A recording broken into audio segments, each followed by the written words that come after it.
Il est l'heure. Donc bienvenue à tout le monde.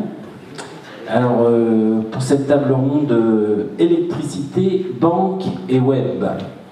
Alors hier on avait parlé maison, jardin, on avait parlé de l'alimentation locale. Ce matin on a parlé zéro déchet. Et là, on va être un petit peu plus... on va monter dans les sphères de l'immatériel.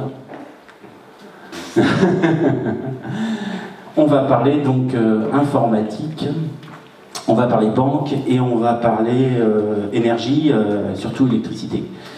Voilà, donc alors on s'est dit... moi je me suis mis à la place de quelqu'un, de monsieur Lambda.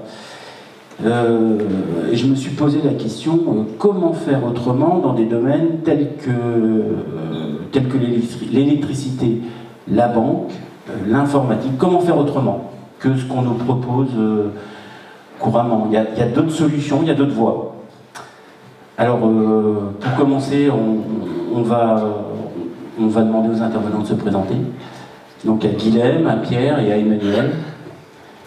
Et nous expliquer qui ils sont, de quelle société font-ils partie, ou quelle association. Voilà, je les laisse parler. Bonjour à toutes et tous, donc moi je m'appelle Guillaume Renaud. Merci. Comme ça. Comme ça. Non, comme ça c'est mieux. Comme ça, ok. Donc Guillaume Renaud, je suis banquier itinérant pour la NEF en Normandie. Je représente la NEF qui est une coopérative de finances éthiques et notre métier c'est de faire la banque comme à l'origine, donc sans passer par les marchés spéculatifs. Mais je vous en dirai plus un peu après. Donc Emmanuel, moi je représente l'association Artify, une association d'entraide informatique. J'en reparlerai après, mais notre fond de valeur, c'est les logiciels libres, entre autres, et donc on sera amené à parler des nouveaux usages numériques, en gros de ce qu'on fait aujourd'hui avec tous les outils qui nous sont proposés, et donc voilà, des solutions, tout ça. Et Pierre Ravion, sociétaire de la SIC Enercop Normandie qui vend de l'électricité 100% renouvelable. Très bien. Donc on va commencer par la banque. Alors pour ouvrir le débat, je me suis penché sur ma feuille et je me suis dit quelles questions on pourrait poser, quoi. Sur quel sujet on pourrait aborder ce sujet de la banque. Alors je me suis dit, mon argent, j'en fais quoi? En effet, on peut parfois se poser des questions sur les placements financiers que l'on réalise. Ma banque utilise-t-elle l'argent que je lui confie dans des placements qui me correspondent? Et si je décide de placer mon argent à la NEF, comment saurais-je si cette banque a un comportement éthique? Comment la NEF peut-elle prétendre d'avoir une utilité sociale, écologique ou culturelle? Si je veux franchir le pas, quelles sont les solutions qui s'offrent à moi dans l'épargne, l'investissement ou même les prêts? Voilà, alors je vais vous laisser échanger avec Guilhem, voilà, sur ces différents sujets ou d'autres questions que vous pouvez vous poser sur la banque. Je pourrais vous passer le micro. Peut-être que le mieux c'est que je présente quand même un peu plus synthétiquement que ce que c'est que la NEF. Donc la NEF a été créée il y a 30 ans. On a été créé à l'origine par une volonté de consommateurs de produits bancaires qui se posait la question, premièrement, c'est comment utilise l'argent, comment est utilisé l'argent que je dépose à ma banque. Et ça, c'était dans les fins des années 70. Et déjà à l'époque, c'était très difficile de savoir comment la banque va investir l'argent qu'on dépose, que ce soit sur des placements financiers ou même des placements court terme, voire même encore sur les comptes courants. Je ne sais pas si dans la salle, il y a déjà des personnes qui ont posé leurs questions, ces questions-là à son banquier ou sa banquière. Oui. Et la réponse vous a plu, non? Bof. D'accord. C'est vrai qu'aujourd'hui, on se pose de plus en plus la question de comment est utilisé mon argent, parce qu'on a bien vu avec les différentes crises financières que les banques, elles investissent sur des produits qui sont plus ou moins risqués, voire plus que moins, au nom de la rentabilité financière et souvent avec l'argent de leurs clients. Et aujourd'hui, il y a pas mal de gens, de plus en plus de personnes qui se posent la question justement de comment je fais pour moi récupérer le pouvoir que j'ai sur mon argent, comment il est orienté. Donc le groupe de personnes qui a créé la nef il y a 30 ans se sont basés sur cette première question. Et deuxième question, c'est comment on arrivait à financer des projets qui étaient considérés comme atypiques, voire infinançables par le circuit bancaire conventionnel. À l'époque, c'était le bio, les énergies renouvelables, etc. Donc, tout simplement, ils se sont dit, si le circuit bancaire conventionnel n'arrive pas à répondre à ces questions-là, nous, on va créer notre propre banque. Donc, c'est comme ça qu'est née la Nef, qui est une coopérative de finances éthiques. Elle regroupe aujourd'hui 40 000 sociétaires. Et on n'a rien inventé, en fait, on fait le métier de banquier comme à l'origine. Donc, on récolte de l'épargne. Cette épargne-là, on s'engage à ne pas la placer sur les marchés financiers et on va la prêter directement sur l'économie réelle pour financer des projets. Et pas tous les projets, on va financer que des projets utiles, en tout cas selon nous, c'est-à-dire liés à 3 grands thèmes, environnement, social, culturel. Et donc, les prêts que nous réalisons génèrent des intérêts qui vont payer la rémunération de l'épargne des sociétaires, etc., etc.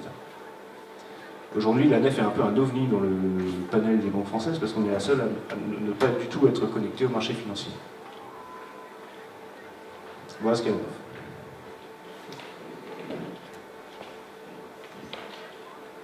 Si vous avez des questions, je vous écoute. Alors, moi j'ai toujours été intéressé par la nef, mais il y a quelque chose qui m'a toujours bloqué, c'est il n'y a pas de compte courant à la nef, on peut pas... Pas encore. Pas encore. Alors, lorsqu'on a été créé il y a 30 ans, la Banque de France, parce qu'on touchait quand même au sacro-saint de l'économie, c'est-à-dire le métier de banquier, et donc quand on a été créé en 1988 sous forme de société financière, la Banque de France nous a interdit de gérer l'argent à moins de 2 ans. C'est-à-dire qu'on ne pouvait pas proposer à nos sociétaires ni des livrets, ni des comptes courants. On a eu le droit de le faire que depuis 2014. Vous voyez, 88-2014, donc ça a mis un certain temps. Et à partir de 2014, donc, avec cette autorisation-là, on a lancé le projet Banque de dépôt, ce que nous demandent nos sociétaires depuis toujours. Et donc, par contre, ça se fait par étapes. Donc on a lancé d'abord le livret pour les particuliers et les associations, qui fonctionne très bien. C'est une banque en ligne. Donc, vous avez un livret du type livret A, mais qui n'est pas réglementé. Donc il n'y a pas de plafond. Deuxième grand projet, c'est le compte courant pour les professionnels. Et le dernier gros produit, mais c'est ce que tout le monde demande, c'est le compte courant pour les particuliers. Donc là, techniquement, on est prêt aujourd'hui à proposer un compte pour les particuliers 100% éthique. Donc une banque en ligne, puisqu'on n'a pas encore d'agence à la nef, mais en tout cas, une banque en ligne avec une carte bancaire. Techniquement, on est prêt. Et par contre, on est en pleine négociation avec l'ACPR, qui est l'autorité de contrôle des banques, pour qu'ils nous mettent la signature en bas de page. Donc ça avance. On n'a jamais été aussi proche de y arriver, mais c'est pas encore fait. Bonjour, merci. J'aurais voulu que vous précisiez, parce que j'ai eu, je sais, un compte nef depuis 25 ans, en lien avec le crédit coopératif. Il y a de ça combien? 6 mois? 1 an? 1 an à peu près. On n'a pas trop compris ce qui s'est passé. À un moment de renouvellement de carnet de chèques, on nous a dit ben non, il y a un problème ponctuel et tout ça, bref. Et on s'est retrouvé avec un compte où c'est plus marqué nef, c'est crédit coopératif. Donc je crois que le réseau crédit coopératif servait de base, on va dire, logistique pour la nef, mais toute l'information, malgré pas mal de questions, j'avoue que je n'ai pas écrit à la nef. Qu'en est-il, quoi? C'est une très bonne question parce qu'effectivement, à l'époque, lorsqu'on a été créé en société financière, donc la première demande de la Banque de France, c'était justement qu'on ne gère pas les comptes, donc ça je vous l'ai dit tout à l'heure, mais la deuxième demande, c'était qu'on ait une banque tutrice. Parce qu'on était une toute petite coopérative, donc on a choisi plutôt le crédit coopératif, qui est la banque conventionnelle qui nous ressemble le plus dans l'esprit, plutôt que d'autres banques.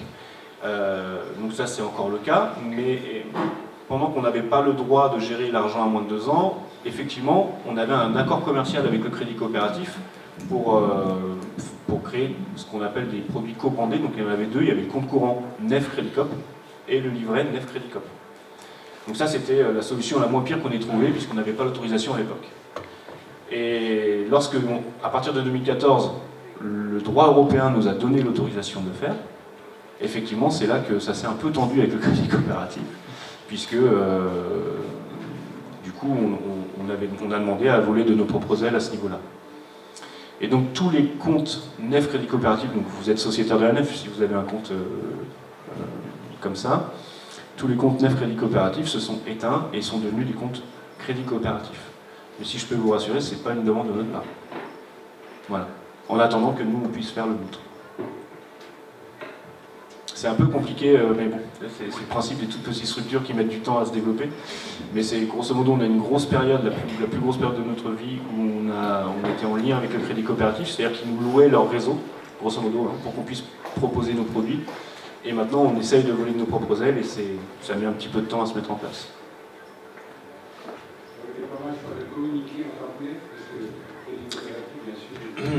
On l'a fait en fait, on l'a fait, et pour tout vous dire, au démarrage, lorsqu'on a lancé le projet banque, on a demandé, parce que ce qu'il faut savoir quand même, c'est que la NEF a été le premier pourvoyeur de comptes pour les particuliers pour le crédit coopératif pendant plus de 5 ans.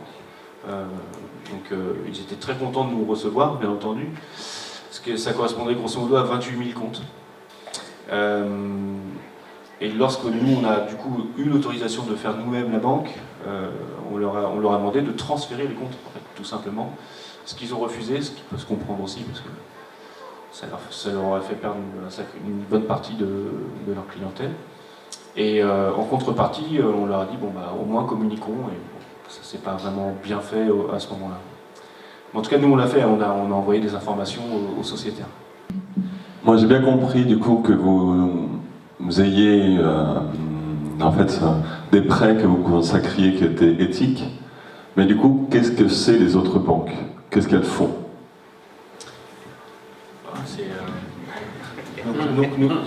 Vous avez 4 heures.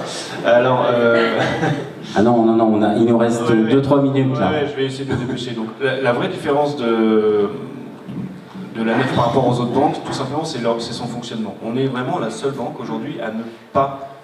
J'ai cru comprendre la question, je vais essayer d'y aller. On est la seule banque à ne pas du tout aller sur les marchés financiers. Et il y a aussi un autre principe, c'est qu'à la NEF, il n'y a pas de création virtuelle de monnaie. Vous avez déjà peut-être entendu parler de la création virtuelle de monnaie. Donc grosso modo, chaque banque aujourd'hui a le droit de ce qu'on appelle frapper monnaie. Donc elle achète par exemple 1000 à la banque centrale et a le droit de créer 8000 €. Ça, c'est comme ça que ça fonctionne. Donc quand elle vous fait un prêt, en fait, c'est de l'argent qui vient de rien. À la NEF, nous, on refuse ce système-là parce que c'est un système spéculatif et donc on ne prête que ce qui existe. C'est-à-dire qu'on ne prête que l'épargne de nos sociétaires et donc c'est pas de l'argent qui est créé à partir de rien. On aurait le droit de le faire, mais on ne le fait pas. D'une, parce que statutairement on s'est interdit de le faire, et de deux, parce qu'on est une coopérative et que c'est nos sociétaires qui ont le dernier mot. Donc il faudrait passer par-dessus la volonté de 40 000 sociétaires. Bon, on n'essaye même pas, et puis on n'a pas envie de le faire. Donc c'est ça la vraie différence, c'est qu'à la NEF, on sait d'où vient l'argent, c'est de l'argent qui existe, c'est de l'épargne, c'est pas de l'argent qui vient de nulle part ou des marchés financiers, et on dit où il va, puisque tous les ans on édite, ça c'était une des questions, comment je peux être certain que la NEF va être plus éthique qu'ailleurs. Tous les ans on édite la liste complète des prêts qu'on réalise avec l'argent de nos sociétaires. L'objectif c'est bien de dire, voilà, c'est votre argent qu'on prête, c'est pas le nôtre, voici ce qu'on en fait. On peut avoir des exemples d'entreprises avec qui la NEF travaille? Oui, bah, Biocop Jonathan par exemple, pour des banques locales, pour des entreprises locales, donc la brasserie Lali, Enercop, bien entendu, Terre de Liens, on va avoir des maraîchers bio, on va avoir... La plupart des structures que vous voyez ici ont des liens plus ou moins forts avec la NEF de toute manière. Puisque la NEF, quand même, c'est à l'origine, il faut le dire, la banque des écolos militants, et c'est une banque de réseau. Donc on ne finance que des projets utiles. Donc, très clairement ce que vous avez sur ce week-end. Ah, c'est bien tout le temps. Oui, je m'aperçois que je ne me suis pas présenté non plus. Je m'appelle Serge Pennec et je travaille au magasin Biocop Jonathan. Voilà. Ma question c'est, est-ce que dans un monde parfait, on a besoin d'une banque? Allô, allô? Oui. Est-ce que la NEF c'est un peu le moins pire, ou est-ce qu'en fait dans un monde idéal on pourrait même se passer de la NEF, ou est-ce que dans un monde idéal la NEF existerait et fait partie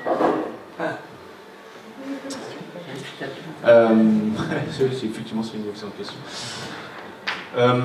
Je pense que le métier de banquier, alors le banquier, il faut essayer de dédramatiser un peu les choses, c'est un commerçant. Hein. c'est juste un commerçant de l'argent. Le vrai avantage du métier de banquier, c'est qu'il centralise l'argent pour pouvoir normalement le redistribuer sur l'économie. C'est-à-dire que vous n'avez pas, vous, à financer vous-même l'économie. Bon. Alors, dans un monde parfait, à mon goût, les banquiers se contenteraient de financer le modèle productif de l'économie réelle, ce qu'on voit tous les jours. Pour moi, ça serait le monde parfait. Après, le fait qu'il n'y ait pas de banque, si vous êtes OK pour analyser les projets vous-même et que vous voyez autour de vous et les financer en direct, pourquoi pas. Mais tout le monde n'a pas envie de faire l'analyse financière d'un projet entrepreneurial. Ça, c'est notre métier. Voilà. C'est les cigales pour ça, qui sont des épargnes citoyennes. Ouais. Les clubs cigales, oui. En fait, grosso modo, la nef au niveau national, c'est un énorme club cigale. Tout bêtement. Il n'y a pas de grande différence. Le club cigale, donc ce sont des structures associatives avec quelques membres, donc ça peut aller de 5 à une quinzaine maximum, qui sont créées pour mettre de l'argent dans un pot commun pour financer un projet très très spécifique. D'ailleurs, la nef a commencé comme ça, sans en avoir le nom, ça a été un club cigale, et il n'y avait pas la structure associative. Mais en fait, on est un gros club cigale, grosso modo, on est un gros pot commun pour financer des projets utiles, et c'est les sociétaires qui nous disent voilà, on veut financer ça, ça, ça. Et pas ça aussi. Alors, on a changé de micro, je ne sais pas si là. Il y a une autre question devant. Toujours pas. Si. Alors, une dernière question. Ah, mais il y avait madame qui avait demandé. Je vais essayer de passer avec le fil, sans blesser personne. Bonjour. Qu'est-ce qui pourrait du coup inciter quelqu'un comme moi à placer son épargne chez vous plutôt que chez une banque traditionnelle comme c'est le cas aujourd'hui par exemple? D'accord, alors sûrement pas le taux d'intérêt. Voilà. Je suis très transparent, hein. La transparence est dans l'ADN de la nef, donc je vous le dis tout de suite. Si les gens recherchent uniquement de la plus-value financière, il ne faut pas venir chez nous. Parce que tout simplement, comme on ne spécule pas avec l'argent, on ne peut pas se permettre de servir autant que les autres. Par contre, on rajoute à la plus-value financière, on rajoute l'orientation de votre argent et on vous assure que cet argent-là, il va bien être investi sur l'économie réelle et sur des projets utiles. Il y a aussi le fait qu'on garantisse le capital que vous déposez et c'est ce qui est au final très facile pour nous puisqu'on ne spécule pas. Beaucoup de gens, quand je suis arrivé à la nef, m'ont dit « Mais comment vous avez fait, vous, petite banque, 100 personnes en France, comment vous avez fait pour tenir face au moment de la crise, face aux mastodontes qui ont connu des grosses difficultés ?» Pour tout vous dire, l'État ne nous a pas remboursé un centime. Ben, je vous le dis, c'est tout simple, c'est parce que pendant la période où les banques conventionnelles se faisaient de grosses plus-values sur les marchés très risqués, nous, on n'a rien gagné, puisqu'on n'investit pas sur les marchés. Par contre, quand la bulle spéculative a percé, on n'a rien perdu. C'est le principe de justement être à l'abri de la spéculation financière. Donc, relativement aux autres banques, la nef est quand même une banque très sécure au niveau des investissements. Et puis il y a aussi, si vous êtes vous-même engagé à titre personnel, je ne sais pas moi, si vous mangez plutôt bio que conventionnel, si vous déplacez à vélo, si vous posez des questions sur votre propre empreinte sur l'écologie, mais que votre argent est investi, on ne sait où, sur les marchés financiers un peu écociques quand même, c'est une question d'engagement personnel. Est-ce que par exemple, là par exemple j'ai fait une simulation à la banque pour un achat, je dis voilà j'ai tant d'apports parce que j'ai vendu un appartement, j'ai encore rien acheté, si je viens voir la nef en vous disant j'ai tant de milliers d'euros pour un investissement immobilier, qu'est-ce que vous pouvez faire pour moi? Bien sûr ce que vous dites, engagement... Sur l'épargne, bien sûr, oui, oui. Mais voilà, aujourd'hui, si je vous dis que je peux faire une acquisition immobilière, oui. J'ai le temps d'apport, etc. Qu'est-ce qui peut vous motiver à déplacer toutes les lignes pour aller chez vous? Alors, à la nef, notre métier, c'est quand même de financer les professionnels, à l'origine. Des projets d'entreprise. Mais effectivement, bon, on a quand même une délégation des particuliers qui est basée à Lyon, au siège de la nef, et qui en fait fait tout par mail ou téléphone. Et effectivement, on pouvait leur poser la question. Nous, ce qu'on a demandé quand même, à minima dans votre projet, puisqu'on a une entrée projet, on finance tout type de structure. Bon, on ne financera pas Total ou Areva, mais en tout cas, pour les gens neutres, on va les financer. Mais par contre, on a une entrée projet. C'est-à-dire qu'on va à minima demander que votre investissement immobilier, il y ait peut-être des travaux de rénovation énergétique, ou ce genre de choses. Ou peut-être une source d'énergie, on va en parler, peut-être plus neutre pour l'environnement. C'est sûr que si c'est juste du lambda, on ne fera pas, on n'est pas né pour ça, on n'est pas né pour financer du lambda. Je vais vous donner juste un exemple qui est très précis, un particulier qui avait depuis 20 ans, qui était sociétaire de la nef depuis 20 ans, qui est venu l'année dernière me voir. Il avait pas mal d'argent chez nous, bon, il n'y avait pas tout chez nous, mais en tout cas, donc c'est super. Et ce monsieur, arrivé à la retraite, il a voulu se faire plaisir, il a toujours rêvé d'avoir un 4x4 diesel. Diesel. Ça peut arriver. Il a le droit. Moi, j'ai pas de problème avec ça. Par contre, il a demandé à la nef de lui financer. Et bien entendu, j'ai dit non. Je lui ai dit, vous n'avez pas mis votre argent chez nous pour ça, justement. Imaginez si on le fait une fois, on peut le faire 100 fois, voire plus. Et donc, j'ai été ferme là-dessus. Non, on ne financera pas de quelqu'un diesel à la nef parce que c'est pas notre métier, on n'a pas envie de le faire. Un véhicule électrique, pourquoi pas? Même s'il y a plein de débats là-dessus, mais n'empêche que ça aurait pu le faire. Bon, il est parti. Bon, c'est comme ça. C'est juste que c'est pas, enfin, c'est dommageable, mais c'est pas grave. Au moins, on est resté conforme à nos idées de base. Guilhem, tu es encore sur le salon? Enfin, le festival. Je me balade. Voilà, je vous propose de continuer il y avait juste quand même une sur... petite dernière, apparemment. Ah, une toute petite dernière. La main depuis au moins 5 minutes. C'est une banque en ligne, comment on fait pour vous rencontrer? Alors, moi, je suis... pour ceux qui n'ont pas entendu, comment fait-on pour rencontrer la nef? Parce que la nef est une banque en ligne. Alors, ouais, ça a été souvent le problème de la nef, c'est qu'on était vraiment une banque de réseau et très discrète parce que peu de personnes sur le terrain. Donc, moi, je suis banquier itinérant, donc je suis basé à Aéroville, au nouveau pôle régional de l'ESS à Aéroville, donc j'ai un bureau, mais je me balade et donc je peux vous donner mes coordonnées et puis en fait, sur rendez-vous, on peut se rencontrer. Voilà, vous pouvez aussi le rencontrer sur le festival encore un petit peu. Voilà. Donc on va, parce que le jeu c'est de faire passer tout le monde quand même, et donc là on va laisser la parole à Pierre qui va nous parler un peu d'Enercop. Oui, alors Pierre Ravion d'Enercop Normandie. Je présente Enercop d'abord. Et en 2006, quand le marché de l'électricité s'est ouvert, il y a une bande de joyeux lurons qui s'appelle le réseau Biocop, la nef, les Amis de la Terre, Greenpeace, qui ont décidé de proposer une offre 100% renouvelable d'électricité sous forme de société coopérative d'intérêt collectif. Donc on est vraiment dans le cadre d'une énergie propre et solidaire. Donc depuis 1986, on a pris des sociétaires, on a acheté de l'électricité à des gens qui font de l'électricité à base d'hydraulique, d'éolien, de photovoltaïque, de biomasse, en s'interdisant, grâce à une traçabilité, l'achat d'électricité nucléaire ou fossile, et proposer ça à nos clients. Le but du jeu était aussi de travailler dans un circuit court.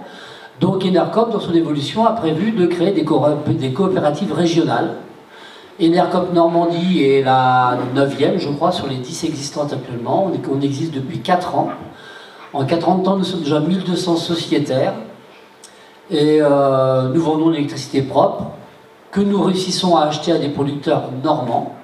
Et sous le cadre de cette société coopérative d'intérêt collectif, nous incluons des producteurs, des sociétaires clients, des salariés et des collectivités locales. Ce qui fait que nous avons vraiment une présentation d'électricité propre en circuit court. Schématique, rapide, aux questions. Voilà, moi pour aussi élargir et vous donner des idées sur les questions, je me suis dit, tiens, l'électricité, j'en utilise tous les jours, sans même y penser, hein. On branche un appareil, on n'y pense pas voilà, tous les jours. Bon, c'est un geste du quotidien, quoi. Donc, mais on pourrait aussi se poser la question, d'où vient-elle et comment est-elle produite? Les modes de production sont-ils impactants sur la planète ou pas? En quoi Enercop serait-il mieux disant qu'un autre fournisseur d'électricité? C'est quoi une électricité 100% renouvelable et coopérative? J'ai été sur leur site, hein, regardez ce qui a été mis en avant. Alors l'électricité va alimenter ma maison. Qui va alimenter ma maison sera-t-elle 100% verte? Comment ça marche puisqu'il n'y a qu'un seul réseau? D'ailleurs, que fait Enercop pour la transition énergétique? Voilà des questions et vous en avez peut-être d'autres. Globalement, déjà, un détail technique, parce que la question, on va la voir quand vous allez venir sur le stand. Bon, déjà, vous avez compris les quatre sources d'énergie que nous achetons, en sachant qu'on s'interdit le nucléaire et le fossile. C'était pour nous. En fin de compte, la question a été de dire comment avoir de l'électricité sans polluer la planète, sans énergie fossile et sans nucléaire. Donc Enercop a été créé pour ça. Maintenant, comment ça arrive réellement l'électricité chez vous? Tout le monde a un compteur électrique chez soi, ben, je vous le souhaite, parce que la bougie, il y a des fois, c'est limite. L'électricité qui arrive réellement chez vous, elle vient du premier producteur le plus proche de chez vous. Si vous avez une centrale photovoltaïque, vous avez de grandes chances que l'électricité soit de l'électricité photovoltaïque. Maintenant, vu le nombre de millions de compteurs qu'il y a en France, les énergies renouvelables ne peuvent pas actuellement fournir tout le monde. C'est pourquoi les énergies nucléaires et fossiles ronronnent 24 heures sur 24 et complètent les manques. Un exemple, moi j'habite à Bernay, il y a des éoliennes, il y a du photovoltaïque, il y a de la biomasse autour de chez moi, je suis presque sûr qu'à longueur d'année j'ai de l'électricité 100% renouvelable. Le directeur d'Enercop Normandie, Laurent Ouvrard, habite à Barville. Il a 7 km de Paluel, centrale nucléaire. Bah lui, il est évident que l'électricité qui arrive chez lui, elle n'est pas verte. Ce qui n'empêche pas que l'électricité qu'il achète, nous on l'injecte sur le réseau. Plus on est nombreux à acheter de l'électricité 100% renouvelable, moins il y aura sur le réseau d'électricité nucléaire ou fossile. Schématiquement, c'est plus clair? Voilà. Maintenant, s'il y a des questions. Alors, qui a des questions? Des questions? C'est très clair? Bon, bah toi. Pas de Non, vous n'avez pas de questions? Oui, allez-y. Là, je sors demain, je veux aller chez Enercop. Comment vous faites? Alors, c'est comme quand vous voulez changer de téléphone, vous pouvez le faire directement sur le site d'Enercop Normandie. Vous pouvez accéder directement à une visualisation de ce que ça vous coûterait chez nous. Et si vous êtes d'accord, vous validez, vous appuyez sur le bouton et notre commercial se charge de tout. C'est comme quand vous changez de téléphone, vous n'avez rien à faire. Et vous n'aurez pas de coupure d'électricité, puisque l'électricité passe sur le même réseau qui est en général géré par Enedis. Même si certaines communes ont gardé la régie d'électricité, ça existait après-guerre, hein, la régie d'électricité dans les communes. Aujourd'hui, c'est Enedis qui gère la grande majorité, je vais dire 97% du réseau français, mais vous n'aurez aucune coupure, tout se passe tout à fait normalement. Alors, une question par ici. C'est plutôt une remarque parce que je viens de passer chez Enercop et j'avais fait une première simulation de facture sur le site internet et ça me donnait une facture énorme. Je me suis dit, bon, quand même, je m'intéresse, donc je vais aller voir et j'ai appelé le conseiller. Et en fait, ne vous effrayez pas de la simulation de facture parce qu'il m'a dit, c'est pas très juste. Donc, vaut mieux les appeler pour savoir ce que ça vous coûterait. Et en réalité, c'est 3-5 euros de plus. Ça dépend des appartements, des maisons, hein, que EDF, je veux dire. Exact. On revendique le fait d'être plus cher par le fait que nous achetons de l'électricité chez des gens avec un contrat. Les gens qui ne sont pas chez Enercop donc prennent le risque d'avoir une électricité qui n'est pas 100% renouvelable. L'électricité qui est fossile et nucléaire, elle est produite par une société qui s'appelle Areva, qui appartient, si vous faites sur Internet, vous allez voir qu'elle appartient directement ou indirectement 100% à l'État, donc elle est financée par nos impôts, nos TVA, qu'elle vend de l'électricité à Engie, à Total, à Leclerc, à EDF, qui sont, bon, EDF, on la connaît, elle est financée à 95% directement ou indirectement par l'État aussi, par nos impôts, et que ces centrales nucléaires sont payées par nos impôts, mais que même les sociétaires d'Enercop qui n'achètent pas cette électricité la payent, cette centrale. Si toutes ces installations étaient payées par les seuls consommateurs de l'électricité nucléaire, vous qui en consommez, vous verriez votre facture vraiment augmenter.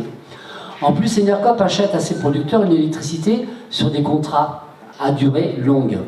Ce qui nous permet, depuis la création d'Enercop, d'avoir un prix du kilowattheure qui n'a jamais bougé. Et nous reconduisons actuellement les contrats sur des périodes encore plus longues en prenant un risque financier pour garantir ça.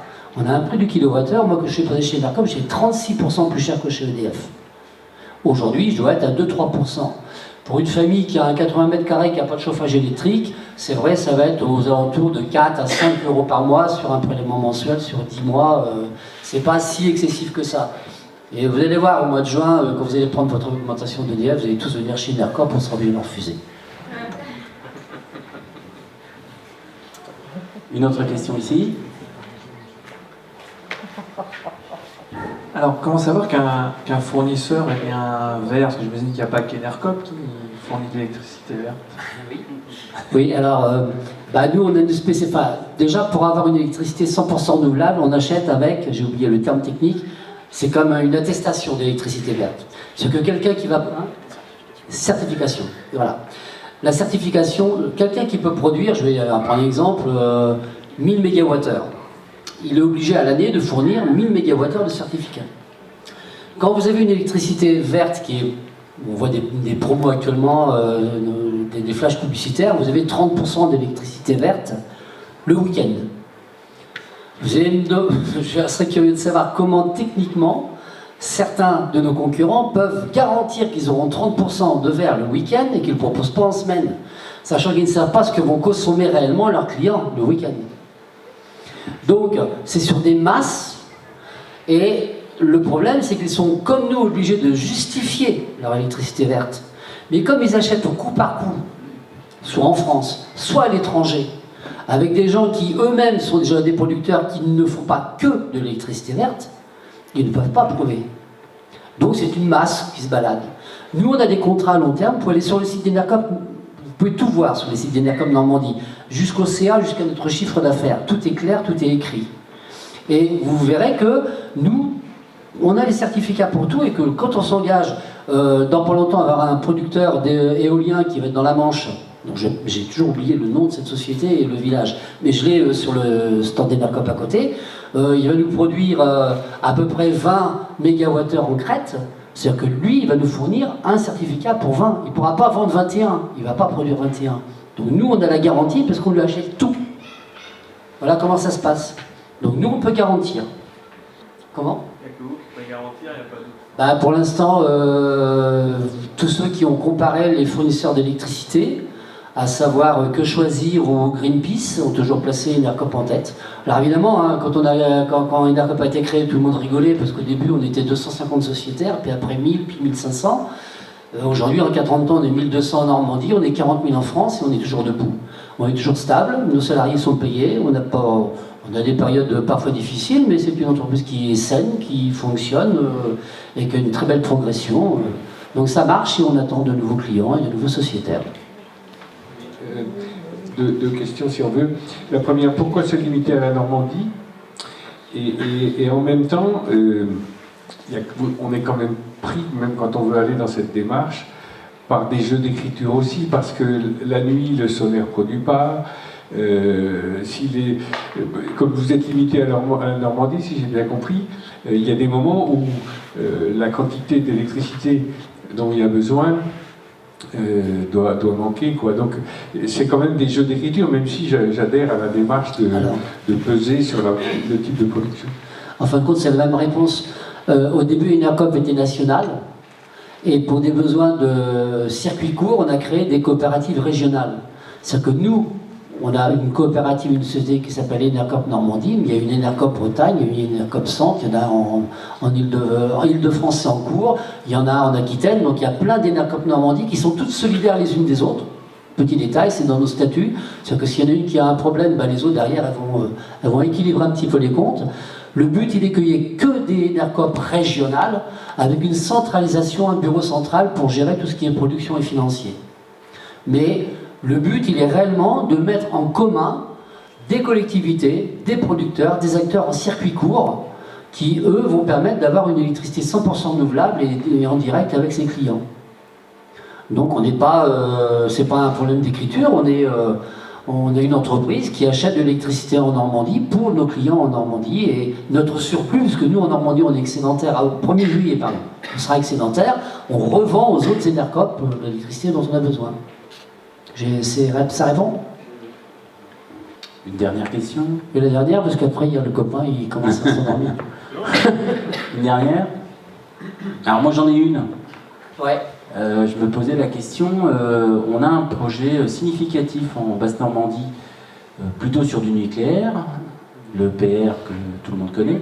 Ah oui. Et est-ce qu'on a dans les énergies renouvelables des projets significatifs en Normandie ou sur le territoire français ou ailleurs dans le monde? Est-ce qu'il y a quelque chose qui va donner je veux dire, un élan encore plus important à ce type d'énergie? Les énergies renouvelables sont l'avenir, notamment de la planète, parce que on peut dire tout ce qu'on veut vis-à-vis du Flamanville. Venez sur le stand, j'ai dit non, ça va vous faire, mais je vais prendre trop de temps. Après, Pierre, je parle d'installations qui sont projetées. Alors projetées, pour l'instant, oui, on a Enercop vient de créer, Enercop Normandie, pardon, Normandie vient de créer une SIC qui s'appelle Synergie, qui maintenant va devenir producteur, c'est-à-dire qu'ils vont soutenir des projets et que le premier sera mis en place en Seine-Maritime dès l'automne. Il y a des demandes à ce sujet-là et on a passé un cap justement devenant également producteur et on a des professionnels qui sont là pour soutenir tous les projets citoyens. N'importe quel citoyen, vous avez juste à côté Plein Sud Énergie là, qui produit pour Enercop aussi, donc c'est à Bourguébus. Donc des projets comme ça, on a aujourd'hui une grosse et une petite centrale éolienne, on a 3 centrales photovoltaïques, on a 2 centrales hydrauliques, on a une 3e qui est en cours, et on a tous nos sociétaires qui font une espèce de recensement de tout ce qui peut être en photovoltaïque ou en hydraulique qui serait déjà utilisable et qu'on peut racheter ou remettre en état. Donc des projets, vous voyez, plein de petits projets valent mieux qu'un gros nucléaire.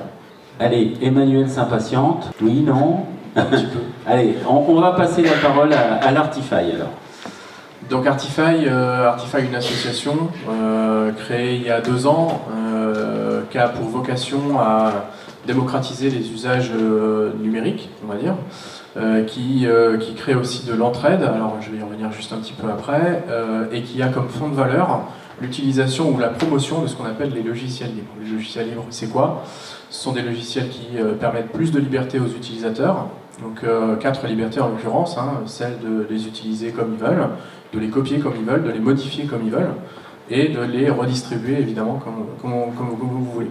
Alors c'est certes un petit peu technique sur la partie logicielle, tout le monde n'est pas en capacité de modifier ou de redistribuer des logiciels, néanmoins les utiliser, en faire la promotion, les copier librement parce qu'ils sont pour 99% gratuits, là du coup, là ça prend plus de sens, quoi. Donc, si je reviens sur l'Artify a 3 axes de travail, 3 grandes missions. La première mission, c'est d'animer un atelier d'entraide informatique.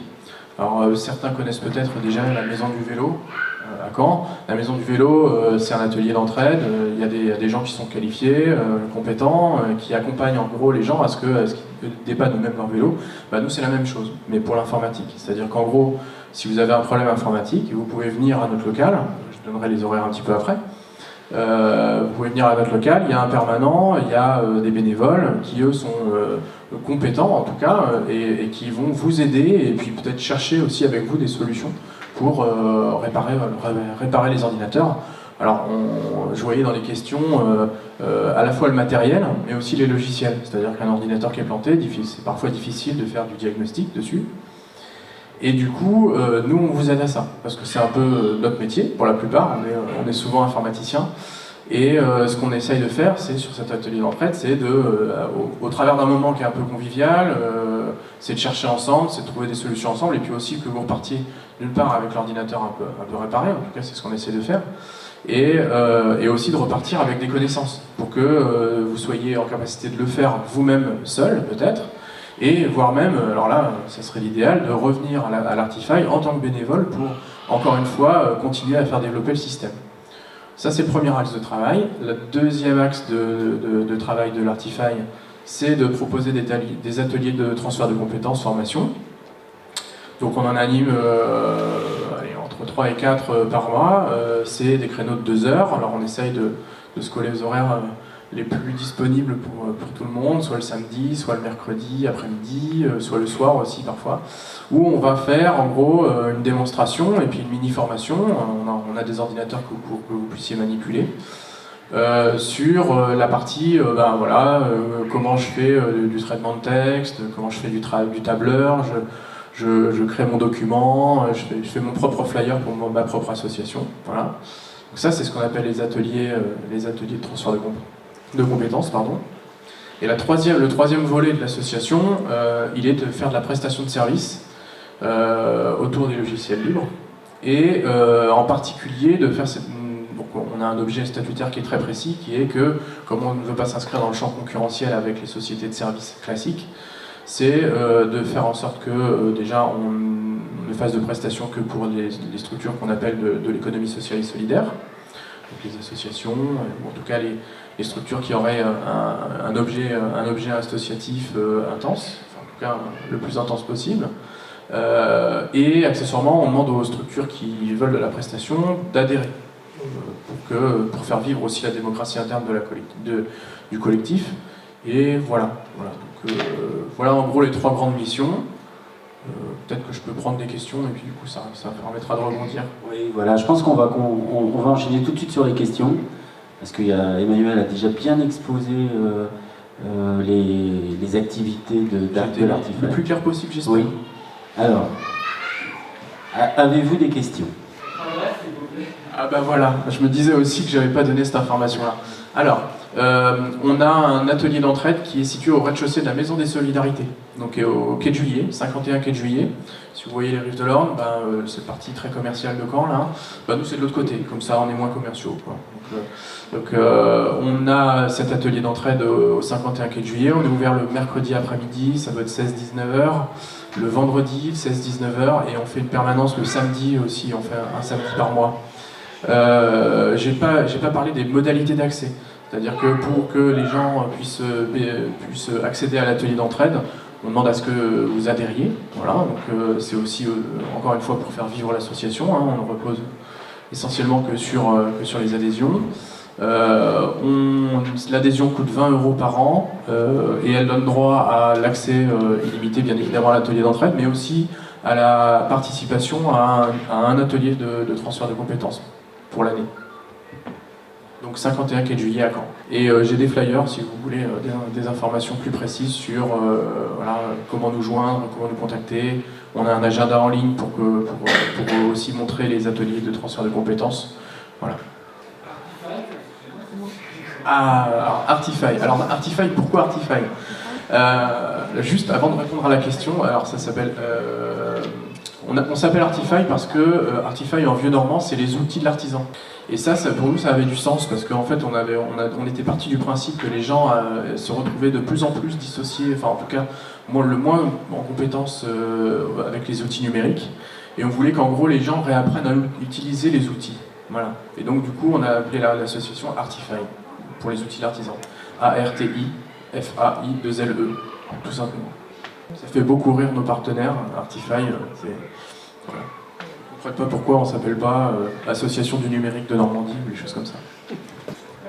Moi, je suis enseignante dans un lycée et on a eu une mini-formation, mais vraiment très réduite, d'une demi-heure en lien avec la réforme des lycées.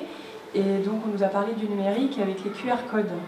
Mais pour quelqu'un qui maîtrise, moi je maîtrise le Word, je maîtrise un peu l'Excel, mais tous les logiciels et tout ce qui est QR code, moi j'aimerais beaucoup l'utiliser dans mon établissement, mais pour moi c'est du chinois. Donc je ne sais pas du tout si vous connaissez ou si vous êtes... Ouais, on connaît un petit capable comme le flashcode, le QR code, mais c'est vraiment... Alors ce qui est dommage, c'est que vu que la réforme du bac c'est maintenant, vous soyez formés que maintenant, et si peu.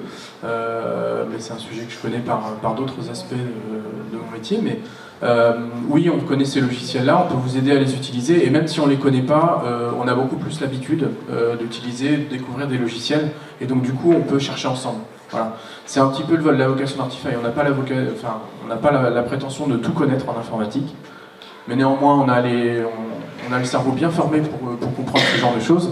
Et donc l'idée c'est peut-être de venir avec des questions précises ou plus globales et de dire voilà, j'aimerais apprendre à faire des QR codes, je voudrais savoir à quoi ça sert. Je ne vais pas faire une mini-conf sur les QR codes, mais voilà, c'est une modalité d'accès à une ressource en ligne. Et pour ça, on peut utiliser des logiciels pour en créer. Voilà. Et donc ça, on peut chercher ensemble. D'ailleurs, on l'a même déjà un peu cherché à l'Artify, ce genre de choses. Donc il ne faut pas hésiter à venir nous voir pour qu'on puisse vous aider à utiliser des logiciels, à les installer sur votre ordinateur peut-être, et puis voilà, on essaie de comprendre ensemble. Alors Emmanuel, moi j'ai une question. J'ai entendu parler de Qwant, puisque j'ai appris que toute l'administration française allait passer sous Qwant. Alors on parle des GAFAM, Google, Apple, Facebook, Amazon et Microsoft. Et là, on vient de parler de Qwant à la radio, sur France Info. Voilà, toute l'administration bascule sur Qwant. Alors ça s'écrit Q-W-A-N-T. C'est quoi Qwant? Qwant, c'est un moteur de recherche. C'est une alternative à Google pour chercher des informations sur Internet. C'est ce qu'on appelle un moteur de recherche.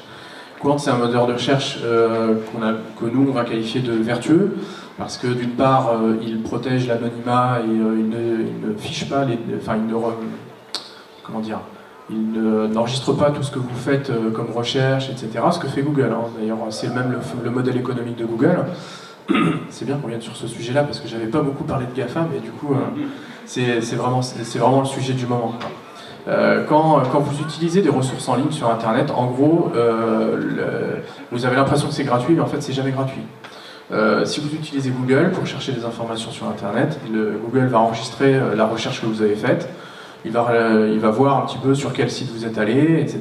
Et il va en tirer de ce qu'on appelle des données qu'il va revendre comme analyse pour analyse publicitaire. Je fais très vite. Et donc du coup, l'enjeu, ça va surtout être de sortir de ce modèle-là, qui est de faire des lots de données, des grands silos de données qui vont être monétisés ensuite sur le marché. Donc Qwant est une alternative à ça, parce qu'il ne va pas filtrer, il ne va pas enregistrer ce que vous faites. En tout cas, il ne va pas le rentrer dans ce modèle économique. C'est aussi un moteur de recherche européen. Je ne vais pas faire longtemps sur Qwant, mais c'est une réelle alternative à Google, en tout cas, pour ce qui est de moteur de recherche. Et ça marche très bien, ouais. Ça marche très bien. Alors, c'est pas un navigateur, ils ont... Ouais. Alors, ils ont plein de projets en ce moment. Donc, le projet le plus abouti chez Qwant, c'est leur moteur de recherche. Voilà. Après, s'ils ont un navigateur, oui, pourquoi pas. Si je dois parler 2 secondes de logiciels, de logiciels libres, parce que on peut apparaître parfois, nous les informaticiens, un peu comme donneurs de leçons, vous devriez utiliser des logiciels libres. En fait, la plupart des gens utilisent déjà des logiciels libres. Certes, Microsoft Windows n'est pas un logiciel libre. Néanmoins, Firefox, que à mon avis tout le monde connaît, que LibreOffice pour faire du traitement de texte, du tableur, tout ça c'est des logiciels libres. Donc faut pas se dire que c'est un truc purement d'expert et que c'est complètement dissocié de moi. Non, vous utilisez déjà probablement des logiciels libres.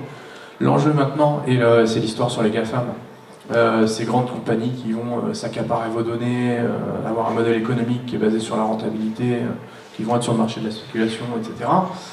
Ça va être de trouver des services, ce qu'on appelle des services en ligne, respectueux de votre vie privée, de pas vous fliquer sur Internet.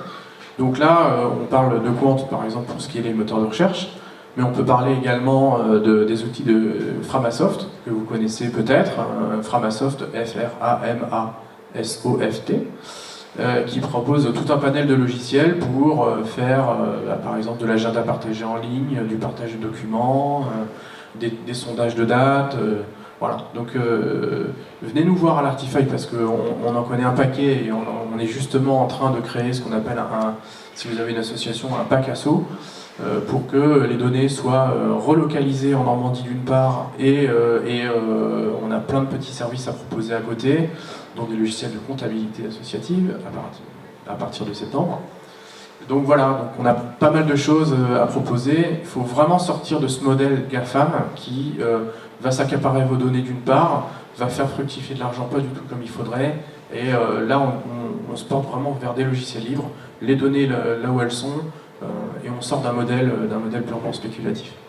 Bonjour, du coup moi j'utilisais DuckDuckGo et j'ai installé aussi Ecosia. Qu'est-ce que vous en pensez par rapport à Qwant? Alors, il faut ça. Alors, DuckDuckGo, je vais traiter le sujet de DuckDuckGo à part, c'est pas que je suis contre, je trouve ça très bien. DuckDuckGo, le seul point négatif, et on a le don de complexifier les choses, nous les informaticiens, c'est que DuckDuckGo est une entité américaine, d'accord, donc qui enregistre pas vos données en tout cas, mais qui néanmoins tombe sous la loi américaine.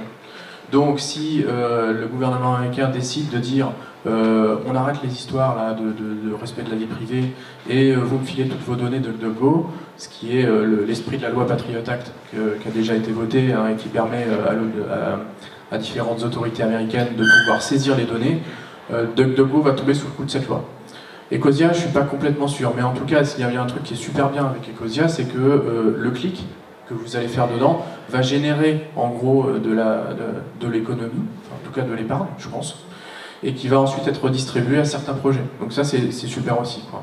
C'est très similaire à ce que Quant vient tout juste de sortir, qui s'appelle Quant Cause, comme c'est une cause commune, etc.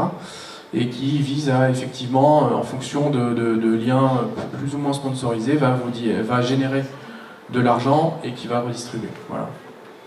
Donc DuckDuckGo est dans le même esprit, hein, clairement, que Quant. Le seul problème, c'est que c'est aux États-Unis et que du coup, on n'est pas sûr de ce qui va se passer dans l'avenir, surtout dans la circonstance actuelle. Vous nous parlez d'Ubuntu et d'OpenOffice, s'il vous plaît. Oui, alors, quand on achète un ordinateur, il arrive de manière très automatique, prélivré avec ce qu'on appelle un système d'exploitation.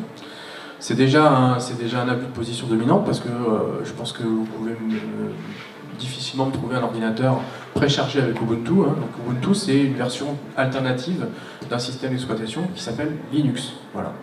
Et Linux permet de sortir en gros de ce modèle purement Microsoft, privateur de liberté, etc. Et donc Ubuntu est un logiciel.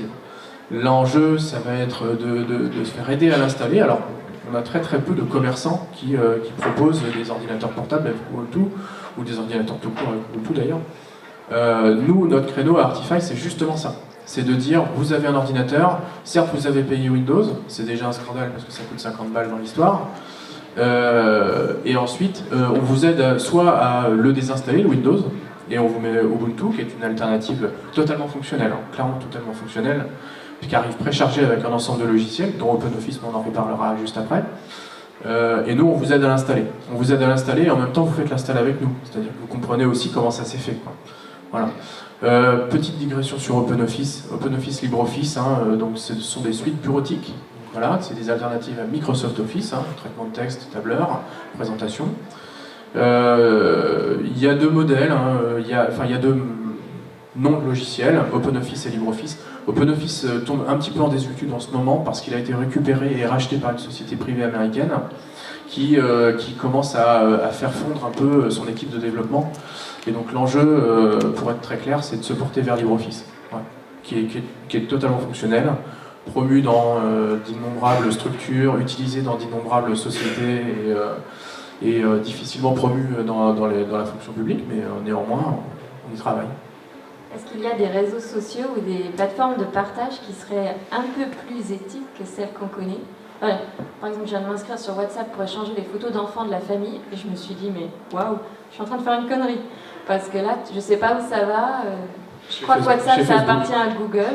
Facebook. Ça appartient à Facebook. Ok, voilà, donc non, c'était pas une bonne idée, mais ça y est, c'est fait. Alors, est-ce que c'est pas une bonne idée ? Il y a deux aspects dans WhatsApp. Enfin, on va pas faire tout WhatsApp ici, mais WhatsApp, ce qui est bien, c'est les communications sécurisées entre les deux. Voilà, c'est pas intercepté par un tiers. Bref, ça c'est un fait purement technique. Néanmoins, WhatsApp est propriété de Facebook. Donc, moi, je sais pas, j'ai pas complètement l'intégralité des éléments, mais il est fort probable que c'est la même histoire que DuckDuckGo, quoi. En gros, on va se retrouver avec une société américaine qui va, sur injonction de son gouvernement, potentiellement récupérer l'ensemble des données qui sont dans WhatsApp, dont les photos des enfants, quoi. Est-ce qu'il y a des alternatives ? Oui, il y a certains réseaux sociaux qui émergent tout juste, qui s'appellent Mastodon, par exemple, qui est une alternative à Facebook, à Twitter, pardon. Et bon, le seul problème de ces plateformes-là, enfin, elles sont totalement fonctionnelles, c'est qu'il va falloir que vous ayez un effet d'entraînement par rapport à vos connaissances, etc., parce que vous n'allez pas les retrouver de base. C'est ça le problème des positions dominantes. C'est clairement, aujourd'hui, tout le monde est sur Facebook, sauf l'Artify. Enfin, on y est, mais juste pour faire notre com institutionnel. L'idée, c'est bien de générer un mouvement, d'en parler autour de soi pour que progressivement les gens viennent dessus, quoi. Les plateformes existent, hein. Mastodon et consorts, Diaspora aussi, qui est... voilà, Mastodon, c'est plutôt l'alternative à Twitter, pardon. Et Diaspora, c'est l'alternative à Facebook. Voilà, c'est pas les mêmes usages, complètement, quoi. Ça existe, c'est fonctionnel. Parlez-en, plus on sera nombreux dessus, mieux ce sera, quoi, clairement. C'est parce qu'aujourd'hui on est en jour d'élection que je me pose une question sur la possibilité de sécuriser les votes. C'est sûrement en débat. Je trouve que c'est ridicule de devoir passer par la confiance qu'on donne à un voisin du même canton pour obliger à faire une procuration actuellement, alors que si Internet pouvait résoudre le non-accès pour certains à leur liste électorale, etc. Est-ce que vous avez un avis là-dessus ? J'ai un avis perso. Est-ce que c'est un avis de structure? Je ne sais pas. Non, parce que... Ouais, moi aussi, je pense que les plateformes en ligne peuvent faire en sorte que c'est plus fluide, la démocratie, et c'était d'ailleurs l'objet de l'un des candidats aux élections de cette journée. Mais l'idée, c'est bien... si on doit bâtir un service en ligne, il faut qu'on le fasse de manière vertueuse et transparente. Et ça, il n'y a que le logiciel libre qui peut le faire. C'est-à-dire qu'en gros, s'il y a quelqu'un qui vous dit « j'ai une plateforme de vote en ligne voilà, faites-moi confiance, votez ici, cliquez ici et puis ça va partir, ça va être bien », probable, ça va fonctionner, il n'y a pas de souci. Mais par contre, qu'est-ce qui est fait de la transparence, enfin du côté sécurisé, confidentialité du code qui est fait, quoi. Donc du coup, s'il devait y avoir une plateforme comme ça, il faut impérativement qu'elle soit un logiciel libre. Aujourd'hui, j'en connais pas. Et donc du coup, il n'y a pas d'alternative à ça. Mais c'est vrai que si on devait avoir une démocratie plus liquide, ou en tout cas plus horizontale, eh ben, elle s'assierait probablement sur des outils numériques qu'il faudrait qu'ils soient vertueux, donc un logiciel libre. Merci. J'en profite pour redonner la parole à vos voisins. Excusez-moi pour ma question. Je la veux naïve, hein, pas attaquante. Qu'est-ce qui est fait des retraitements des panneaux photovoltaïques, des éoliens qui peuvent abîmer les flux migratoires des oiseaux, les hydroliens qui peuvent abîmer les poissons et les océans sont déjà malmenés. Qu'en est-il de cet aspect-là? Alors, aujourd'hui, moi dans mon secteur, Enercop soutient 2 projets photovoltaïques. Il faut savoir qu'aujourd'hui, quand un parc éolien, je commence à fatiguer. Quand un parc éolien est en étude, la première des choses qui se fait, c'est une étude venteuse d'abord. Moi, je vis du côté de Bernay, on a des plateaux, il y a du vent, même la nuit, malgré ce que disent certains. La deuxième chose qui est faite, c'est les sites de flux des oiseaux. Il y a 2 parcs qui ont été refusés parce qu'il y avait des oiseaux rares qui passaient occasionnellement. Donc s'il y a un parc éolien, voilà. Maintenant, ça fait très longtemps qu'il n'y a pas eu d'accident entre les oiseaux et les éoliennes. Malgré ce que disent certains, c'est pas un abattoir à oiseaux, une éolienne. D'abord, elle tourne de moins en moins vite pour une meilleure production. Et les gens luttent moins ne luttent pas du tout, en fin de compte, contre les poteaux téléphoniques qui tuent beaucoup plus d'oiseaux parce que les cages sont tombées, que les oiseaux tombent dedans et peuvent pas remonter. Il y a plus de morts par les trucs téléphoniques et par les mâts téléphoniques et personne ne s'en inquiète et la LPO lance beaucoup d'activités à ce sujet, d'informations, mais sur l'éolien, tout le monde veut que ce soit contre. Alors maintenant, au niveau de la pollution et du démantèlement. Les panneaux photovoltaïques, il y a 20 ans, étaient garantis 15 ans. Aujourd'hui, les nouveaux panneaux photovoltaïques sont garantis jusqu'à 35 ans. Et on va encore évoluer. Ils sont plus performants, ils sont plus plats. Dans pas longtemps, il y aura même carrément des ardoises ou des tuiles qui seront photovoltaïques, qui feront carrément les couvertures. Donc il y a des progrès tout le temps, on peut faire confiance à la technique. Maintenant, moi, ça m'est arrivé 2 fois d'aller au Portugal. Quand on arrive dans le sud de l'Espagne, au Portugal, sur les plateaux, vous avez plein d'éoliennes, alors qui tournent à une vitesse comme ça. Elles ont 70 ans pour certaines. Donc le démantèlement et puis, je pense qu'ils ne se sont pas posé la question, elles sont amorties depuis très longtemps, elles fournissent encore de l'électricité, on ne se pose pas la question de comment on va la démanteler. Aujourd'hui, une éolienne moderne est recyclable à 97% à peu près, d'après les fabricants. Les gens disent oui, mais il y a du béton au sol. Ils ne se posent pas la question par rapport aux pylônes électriques qui sont dégueulasses dans l'environnement. Ils ne se posent pas, je dirais, on les concasse, on fait des chemins avec. Par contre, le béton des centrales nucléaires, d'aller faire les démonter, c'est une autre masse, et cela, on ne peut pas concasser pour en faire des chemins avec, parce qu'on va tous mourir avec. Donc, je pense qu'il y a aujourd'hui, vu l'évolution des technologies, je vais faire court parce que je sais qu'on a dépassé le temps, hein, mais vu l'évolution des technologies, on recycle de plus en plus pour du matériel de plus en plus performant. Si vous venez au stand EnerCop, j'aurai le temps de vous raconter 2 anecdotes concernant des éoliennes qui sont plus performantes en étant plus petites aujourd'hui grâce à la technologie. Et puis on va réussir un jour ou l'autre à dire aux gens de toute façon on en mettra moins parce que vous allez moins consommer d'électricité. C'est la première chose qu'il y a sur le site d'EnerCop Normandie, c'est commencer déjà à contrôler votre propre consommation d'électricité. Nous, notre métier, c'est de vendre de l'électricité, mais si on pouvait en vendre moins parce que les gens consomment vraiment, on serait content. Voilà. À tout à l'heure, peut-être sur le stand. Alors, juste une dernière question, parce que à 15h30, c'est Margot qui va enchaîner avec un dressing éthique et chic, si possible. Ah non, c'est possible, c'est pas si possible, c'est possible. Donc, moi j'ai une dernière question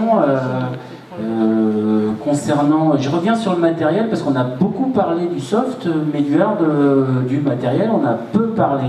Est-ce que l'Artify peut m'aider à choisir un matériel qui aurait une empreinte écologique moins... Alors, parce que le plus, je pense pas, mais le moins, quoi. Alors, je vais peut-être choquer un peu, mais si on veut pas polluer la planète, faut pas utiliser l'ordinateur. Clairement, hein. Enfin, on est une association d'informaticiens et clairement, faut pas.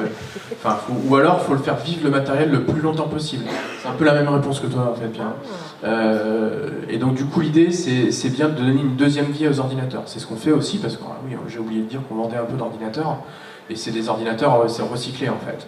Et l'avantage des logiciels libres là-dessus, c'est justement de faire vivre plus longtemps, d'être moins consommateur en ressources, demandant moins de puissance, parce que c'est une course en avant, hein, la puissance. Donc nous, ce qu'on va essayer de faire, c'est de prendre des ordinateurs qui sortent de l'eau de parc informatique d'entreprise, d'installer Linux dessus, et on leur donne une nouvelle vie, quoi. On a déjà des premiers retours d'informations de gens qui sont hyper contents de ça. On arrive à faire vivre des ordinateurs sous Linux pendant 10 ans, voilà, donc, ce qui est déjà une belle performance. Souvent, ce qui casse, c'est le matériel, hein. Le matériel est cassé avant d'être obsolète, voilà, donc c'est pour ça aussi qu'on collecte un peu de matériel, si vous avez des matériels alors obsolètes mais pas trop quand même, pour qu'on puisse quand même les reprendre. On démantèle l'ordinateur et on reprend quelques pièces pour pouvoir refaire des ordinateurs à peu près corrects. Donc voilà, et encore quand on parle de ça, on n'a parlé que d'ordinateurs, hein. Si on veut voir ce qui pollue le plus, c'est vraiment le smartphone, la tablette, hein. C'est vraiment ça le pire. Allez Emmanuel, une dernière question. Oui. Je pense à ça par rapport à la téléphonie, en vous entendant, je me dis, est-ce qu'il existe un opérateur téléphonique vert qui, au lieu d'encourager le renouvellement des téléphones tous les 2 ans avec des points, etc., encouragerait, le recyclage, on peut le faire déjà dans des boutiques, etc., mais presque du coup le fait de ne pas renouveler son téléphone. Parce que moi on me dit, ouais, je comprends mon téléphone. Moi j'ai un iPhone, il est de 2010, il fonctionne encore. Je l'ai récupéré auprès de mon ancien chef, enfin mon chef qui lui en voulait plus. Et je dis, mais moi je le veux bien, je pense qu'il fonctionne encore, il a Internet, c'est un smartphone. Est-ce qu'il y a des opérateurs qui du coup... Alors les opérateurs, eux, ce qu'ils vendent, c'est de l'abonnement, hein. Donc c'est plutôt du fournisseur de téléphone. Oui, mais du coup, via les abonnements, on nous en... Clairement non. Réponse courte, moi, je me souviens pas la dernière fois que j'ai utilisé les bonus pour renouveler son téléphone tous les 2 ans, en fait. En 20 ans, j'ai dû... Non, puis en plus, c'est un fait commercial, ça. Hein. Clairement, oui, voilà. C'est vraiment coup, plus commercial que... Est-ce qu'ils vont pas sur le marché, comme la NEF, comme EnerCop, J'en connais pas en tout cas, moi. Fournisseur de téléphonie. On y serait déjà. On y serait, ouais, voilà.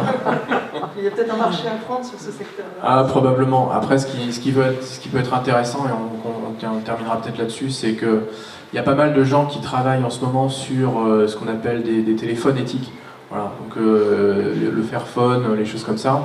C'est c'est vraiment en cours de développement et puis on a du mal à avoir une visibilité parce que c'est pas encore complètement sorti ou en tout cas très répandu.